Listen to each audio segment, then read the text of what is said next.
something everybody is wanting to see to help us with rural health care, rural education, rural economic development. We've gone a long way from Yes. from Comcast giving bonuses and Boeing possibly buying Embraer, but the point is made. You mentioned that people are going to see this in their paychecks. They're also going to see this, and these are ads that the American Action Network is going to be putting in newspapers across the home districts of both Paul Ryan and Kevin Brady, thanking them for the tax reform bill. We're told a number of other Republican groups are going to spend millions of dollars supporting the tax bill and talking about it. The question is this: if it is such a great bill and people are going to be seeing the results in January in their paychecks, why do you need to spend so much money and time selling it and talking about it? We know the mainstream media is not going to be supportive of this, and the Democrats have a partner, if you will, in spreading misinformation about this bill. So I'm delighted that people are coming out to support it. When I'm here in Tennessee, what my constituents tell me is they want more money in their paycheck. They want less regulation. They want the Affordable Care Act gone.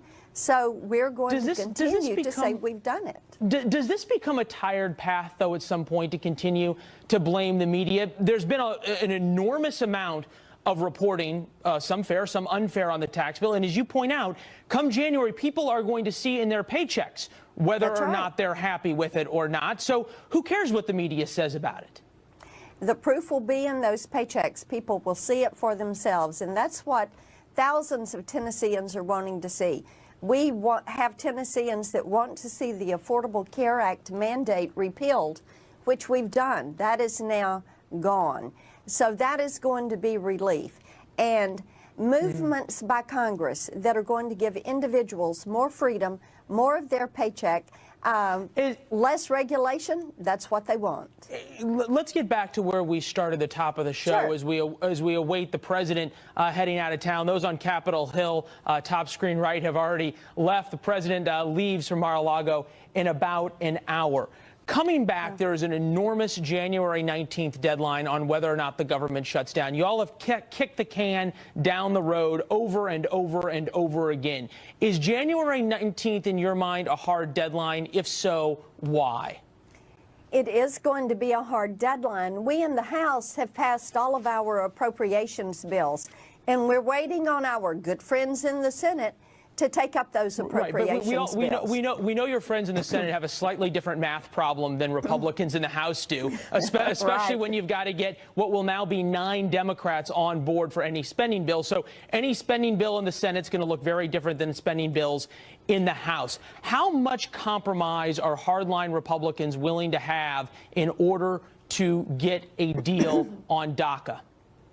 What we want to do is address the spending component. I don't know what is going to end up happening with DACA.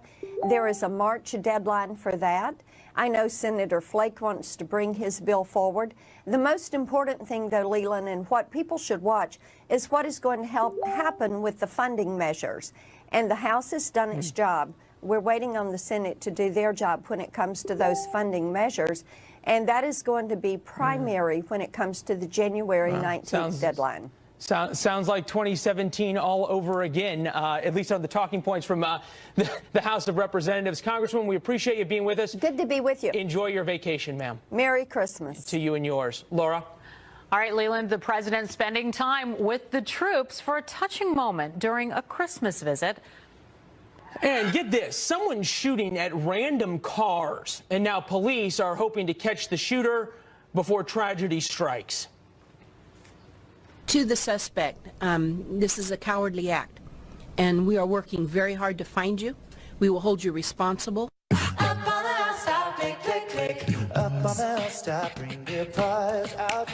If you need a last-minute Christmas gift, Brian and I both have books out. We would love your support and appreciation. Right, I want to see the cover of your book again. Okay, there we go.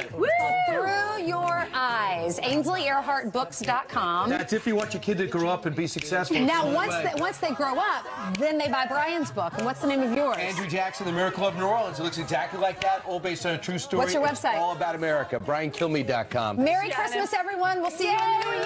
Yay! Join me on the radio. Got a lot more to talk about. Great show, guys. A Fox News alert here. Shutdown averted as Congress worked into the night, passing a temporary funding bill to keep the government running into January. This is lawmakers and President Trump are, as you might imagine, getting ready to get out of town for the Christmas holiday. Probably a lot of folks here also getting ready to get out of town. Good morning. Nice to have you with us at home. I'm Leland Vittert inside America's Newsroom. And I'm Laura Ingle. Bill and Sandra off today. President Trump will sign that government funding bill we've heard today. He's also expected to sign the Republican tax reform bill before he travels to Florida for Christmas later this morning. Fox team coverage. Peter Ducey on Capitol Hill with details on that government funding bill. But we begin with John Roberts live at the White House. Hi, John. Leland, good morning to you. The president's expected to leave the White House in about an hour and 20 minutes, headed for his Christmas vacation at Mar-a-Lago. Yesterday, we were told that the president may have a full-blown press conference today, but that wouldn't leave a whole lot of time between now and his departure for the press to get together and ask questions of the president. I'm told that he may stop and talk to the press on his way to the helicopter, but likely that we may not even hear from the president this morning. Tell you what's on his agenda for today, though. He is going to sign that continuing resolution, which includes the so-called pay-go waivers, which prevent any cuts to entitlement programs to pay for tax reform. And then he will put pen to paper to sign the historic tax reform bill that was passed earlier this week. The president tweeting this morning, quote, "Our big and very popular tax cut and reform bill has taken on an unexpected new source of love. That is big companies and corporations showering their workers with bonuses. This is a phenomenon that nobody even thought of, and now it is the rage. Merry Christmas." The president pointing to the fact that a number of big companies, including Boeing, AT&T, Comcast, Wells Fargo, and Fifth Third Bank, are either giving employees bonuses, raising the minimum wage, even increasing their charitable contributions, looking forward to the effects of tax reform. And the president saying that he believes this is just the beginning of what lies ahead over the next few years as tax reform really kicks in. Leland? So what does lie ahead for the 2018 agenda at the White House, John? There are a lot of bold things that the president wants to get done, some things that may actually make getting tax reform through look easy in comparison. The president's first big order of business is going to be infrastructure. He wants to develop a $1 trillion infrastructure fund to rebuild roads, bridges, and highways. He hopes to get some Democratic support for that as well. The president tweeting this morning, quote, "At some point, and for the good of the country, I predict we will start working with the Democrats in a bipartisan fashion. Infrastructure would be a perfect place to start. After having foolishly spent $7 trillion in the Middle East, it's time to start rebuilding our country." The president, though, also wants to take on a couple of thorny issues. Immigration reform, which would include, at least in the early going next year, a fix to the Deferred Action for Childhood Arrivals program, dealing with the so-called Dreamers. He's likely going to run into some pretty high demands from Democrats in getting that done. But overall, immigration reform will be a tough thing to get through. The president also wants to do something on welfare reform. That could be problematic as well, though that can be done, as Bill Clinton proved in 1996, through the reconciliation process, meaning that you don't need to get 60 votes. You only need to get a majority in the Senate, which will be very important, Leland, considering that his margin in the Senate going to be 51-49 next year. So it's going to be tough to get anything done. So he's really going to have to try to reach out to Democrats and win them over. Leland? Well, as you said, it might make 2017 look easy. Nice to see you, sir. Yeah, Enjoy your Christmas vacation as well. Laura? Okay, now for a look at what's inside the stopgap spending bill, we go to Peter Ducey on Capitol Hill. All right, Peter, how long did lawmakers decide to fund the children's health insurance program for? A lot of people very curious about this. Laura, CHIP, as it is known in the shorthand, stays funded until March, but most programs in this spending package stay funded at their current levels until January 19th. The exception would be a handful of Pentagon programs that end up getting a small boost, but there are some defense-minded Republicans now saying they are upset that Pentagon military spending was lumped in with this short continuing resolution, or CR. Our military is going to get their 33rd CR in a decade after sequester cuts, and our military's readiness is hurting. And so we want to fund our military appropriately, but I think we got to do the CR because it's the appropriate, responsible thing to do here, but we got to get our defense appropriations done. This continuing resolution also delays some automatic Medicare cuts until 2019, and it lets the NSA keep one of the tools that they use to spy on people here in the United States, FISA Section 702. That is something Senator Rand Paul was not thrilled about. He said that a short-term extension was okay, but that if they tried to ram a long-term extension through, he would have filibustered. Right. Laura. Okay. Well, what was left out of yesterday's continuing resolution? Something that Democrats really, really wanted, and that is a permanent solution for the Dreamers. DACA wasn't even really discussed in a meaningful way yesterday. They want to know what's going to happen to these people who were brought to the country illegally as children. It does sound like the majority leader in the Senate, Chuck Schumer, wants to use DACA, though, and a fight over it as leverage the next time that a shutdown is coming in January. The House Minority Leader Nancy Pelosi is also saying this: the Republican continuing resolution serves only to continue the anxiety in the lives of Dreamers, veterans, children, and working families across America. Instead of addressing the urgent bipartisan priorities of the American people, Republicans squandered this week on tax breaks for corporate America and the wealthiest. Something else the Senate didn't do last night was approve $81 billion in assistance for disaster victims. Conservatives wanted that money offset anyway, and some lawmakers from impacted states are now going to try to get better deals in January. Texas Senator John Cornyn is saying that he didn't think that the package was exactly right for Harvey victims there. And we also heard from Puerto Rico's governor, who says that he's going to try to get a better deal in January now for Irma victims. Laura. All right, Peter Ducey for us on Capitol Hill. Thank you so much. It looks like it's really cleared out there and back of you. Yesterday, we were doing live shots from that location, and it was packed, but today it looks quiet. So we wish you and your family a very Merry Christmas and Happy Holidays, Peter. Merry Christmas. All right, thanks. Leland. All right, so tax bill's done. Congressmen are headed home. But what are they talking about for next year, heading into the 2018 midterms? Joining us now, Nick Johnston, editor-in-chief of Axios. Nick, thanks for being with us. Great to be here. Pick up where John Roberts left off in terms of how 2018 could make 2017 look easy. The president says he wants to find some Democrats to work with. Are there any Democrats who want to work with him?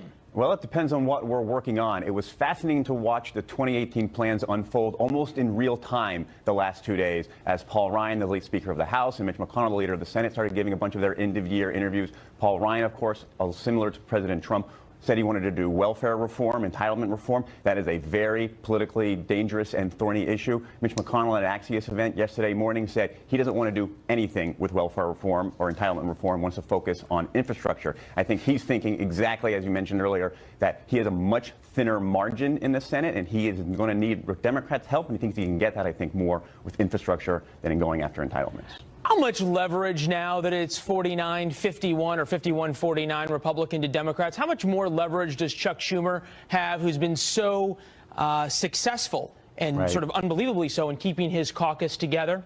Yeah, I think he has a lot more specifically on things where you mentioned earlier on reconciliation. If it's a 50-vote threshold, then they can probably do things like entitlement reform possibly later in the year. Although, remember, it's very difficult. They couldn't even get health care with the support of almost all Republicans. When we're talking about things that need 60 votes, like infrastructure, like immigration, then Chuck Schumer has an enormous amount of leverage because the Republicans will need help from Democrats. That means the Democrats I'm watching are the ones that are up for re-election next year. There are 10 who are from Trump states. Going all the way back to September, we kept hearing that Democrats were going to use that leverage specifically as it related to DACA. And yet every time, including last night, Congress keeps kicking the can down the road. The Democrats keep not using the leverage. What is their calculus here, and when, if ever, do they finally use it? I think it'll watch January, the January 19th spending date. Now that is the drop dead moment for when I think Democrats will use their maximum leverage to make sure a solution to the Dreamers is included as part of a bill to keep the government funded. What I'm looking for when that debate happens is how they lose their leverage and negotiate with Trump to see if there's some border security or some wall funding that's included in that. That's where we'll find some kind of agreement. But I do think they punted this big fight, and it will be a big fight, to next month. All right, and at Axios, we know you guys always do a great job looking ahead. Appreciate you being with us, and hopefully you get some time off before the big fights begin. Me too. See you next year. All right, see you next year. Enjoy it. Laura? Okay, some polls show many Americans are uneasy about the tax reform bill, but will their opinions change if their paychecks do? Tennessee Congresswoman Marsha Blackburn will join us live for more on this next. Plus, Vice President Mike Pence making an unannounced visit to Afghanistan. More on his stop as the U.S. shifts its strategy there. And the United Nations votes its displeasure with the U.S. over moving our embassy to Jerusalem. But should the U.S. even care about the UN response? This vote will make a difference on how Americans look at the UN and on how we look at countries who disrespect us in the UN. And this vote, we can do that.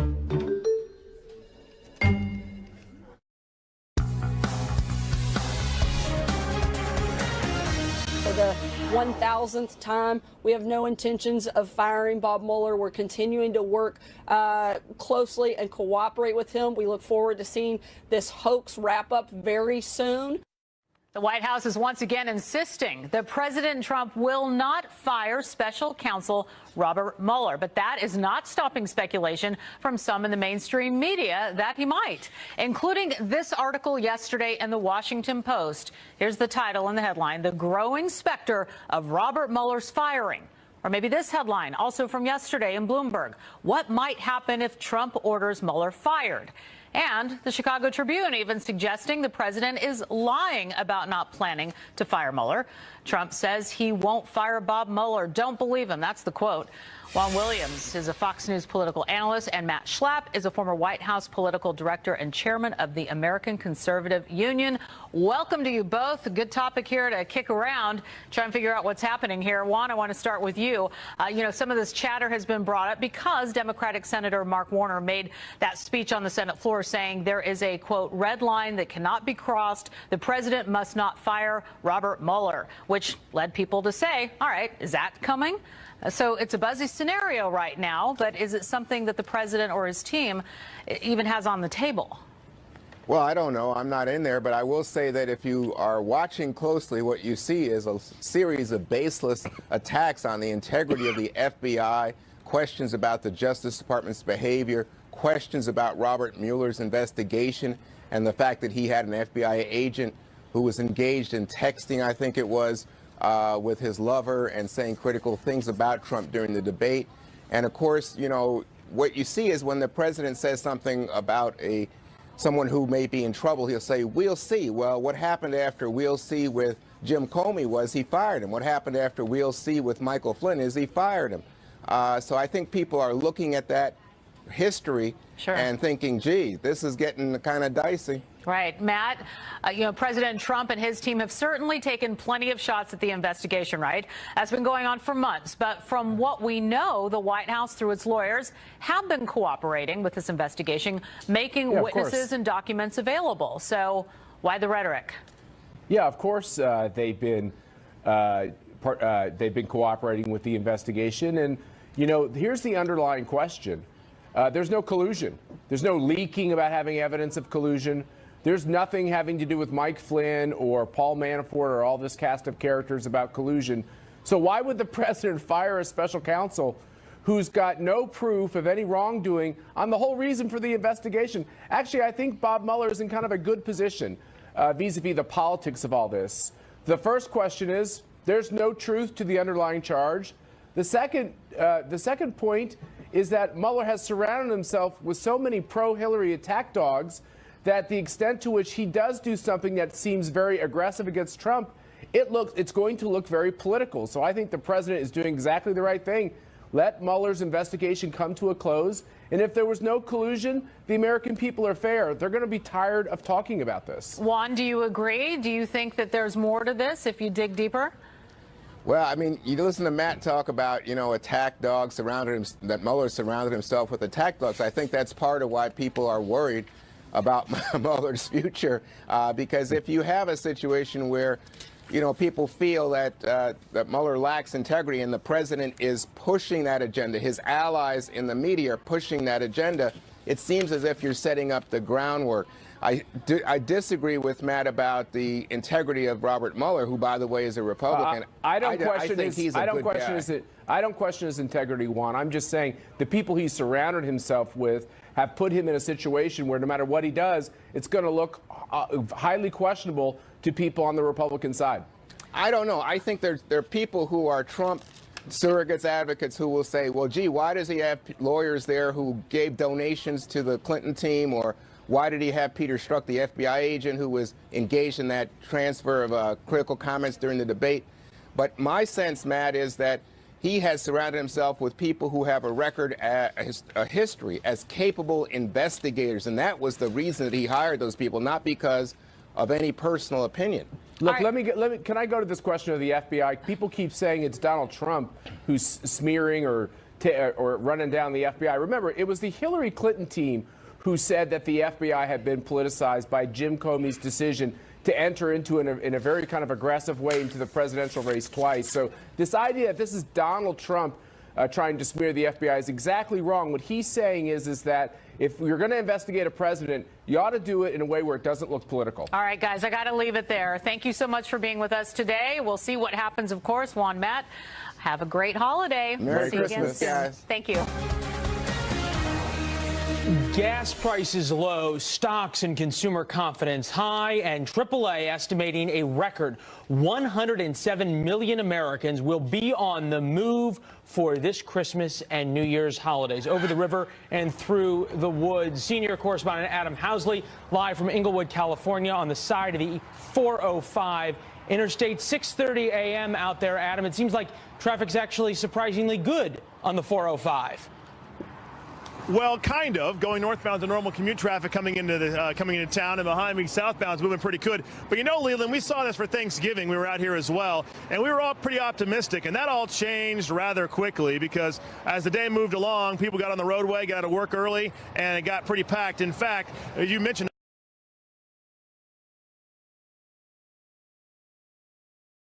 97 million by car. The problem is in 22 states there are weather alerts at different times, from the Rockies to Texas all the way up to Maine. You got flood alerts and also snow, making it it's probably making it a pretty interesting drive, I should say. AAA says you can bet to make sure when you get out there to be patient. Whether you're heading to a holiday celebration or heading home from one, you're likely to find congestion. So make sure to pack your patience. Make sure your car is road trip ready. Your windshield wipers are fresh and clean and ready to go. Your windshield wiper fluid is topped off, and you get plenty of rest so that you're focused on the drive ahead. Plenty of rest, because you might remember this video, the Thanksgiving night video, or the night before Thanksgiving in Los Angeles. It was unbelievable. We actually were out and about in that for maybe 15, 20 minutes. My wife and I, we got off on the freeway and off as quickly as we could. That is expected to be that same type of backup in a lot of cities. Atlanta, Los Angeles, D.C., New York, of course, is like that on a daily basis. Right, Leland? Yes, the bearer of such good news. I-95 on the East Coast is just great this time of year. What about the airports, Adam? Well, you know, we've already had some interesting reports come in. In Dallas, for example, there was a problem there. They figured it out. It was a heater that malfunctioned, but TSA says an hour-and-a-half delay there. We know that one of our producers here in Los Angeles, she was flying out last night. The plane had problems here in L.A., and she just now landed in Atlanta. So already there's some reports about different problems and backups and overbooking and that kind of thing. In fact, we have a live look at a couple of different airports, including in Seattle. The other 10 million people that aren't driving. Into that. That's a good answer. All right. Thanks, Adam. Laura? Congressional investigators grilling Deputy FBI Director Andrew McCabe for a whopping 16 hours on James Comey and Hillary Clinton. So were lawmakers satisfied with his answers? We'll ask a member of the House Judiciary Committee, Florida Republican Matt Gaetz. Ann. The UN General Assembly voting overwhelmingly to rebuke the U.S. over its decision on Jerusalem. We're going to look at the potential repercussions and whether that vote even matters. I want to again express our thanks to President Trump and Ambassador Haley. From the White House, we hear from our John Roberts that he might speak to the press. Coverage of that as it happens. Meantime, yesterday, President Trump awarding a Purple Heart to a soldier in his hospital bed. The president pinning the medal on First Lieutenant Victor Prado during a visit to Walter Reed Medical Center. The president met with several sick and injured military personnel during his visit, calling some of them the bravest people anywhere in the world. And this is a Fox News alert. The hunt is on in Fresno County, California, as police are looking for the person who's fired shots at more than 10 cars over the last month, injuring one woman. Officers say they keep running into the same problem in their investigation. Our challenge is many of our victims wait some time before they call.